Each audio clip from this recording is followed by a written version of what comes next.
এইভাবে রান্না করলে সবাই আঙ্গুল চেটে খাবে।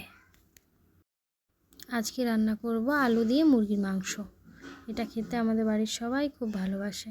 তো এখানে আমি কড়াইয়ে, পুরো ভিডিওটা নেওয়া হয়নি, এখানে আমি আগে থেকেই কড়াইয়ে সমস্ত মশলা দিয়ে নিয়েছিলাম। মশলাটা কষানোর পরে আমি চিকেনগুলো সব দিয়ে দিয়েছি, মাংসর পিসগুলো, আর এখান থেকে সলিড পিসগুলো আমি বের করে নিয়েছি রাতে কিছু বানানোর জন্য। তো দেখো মাংসটা আমার কষানো হয়ে গেছে, মানে খুব বেশি কষানো হয়নি। তারপরে আমি আলুগুলো সব দিয়ে দিয়েছি। এবার আলুগুলো দিয়ে ঢাকা দিয়ে দিয়ে হতে দেবো। তাতে কি হবে, মাংসটাও খুব সফট হবে আর হাতের সাথে আলুগুলো হাফ সেদ্ধ হয়ে যাবে।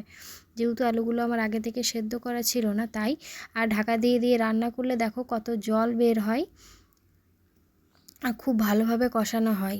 আমি তো ঢাকা দিয়ে দিয়ে রান্না করি চিকেন রান্না করলে, তোমরা কিভাবে করো জানিও। বারবার ঢাকা দিচ্ছি আর খুলছি, এটাই হচ্ছে। তো দেখো আরও কিছুটা জল বের হয়ে এসেছে। তো এগুলোকে খুব ভালোভাবে কষাতে হবে। আমার কষানো হয়ে গেছে। এবারে আমি এর মধ্যে টমেটো অ্যাড দিয়ে দেবো। টমেটো কুচি দিলে মাংসটার স্বাদ আরও বেশি বেড়ে যায়, তাই আমি টমেটোটা দিই।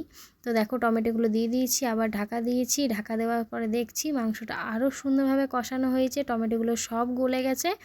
আর দেখো আমার কষানো কত ভালো হয়েছে। এরপর আমি এর মধ্যে অ্যাড করে দেবো জল। জলটা নিজেদের হিসেব মতো বুঝে দিতে হবে, কারণ আলুগুলো আগে থেকে সেদ্ধ করা ছিল না, তো সেদ্ধ হবে। তো দেখো রান্না হওয়ার পর কেমন হয়েছে রান্নাটা দেখতে জানিও। তো দেখো এই যে আমার রান্নাটা হয়ে গেছে। টাটা, জানিও কেমন হয়েছে।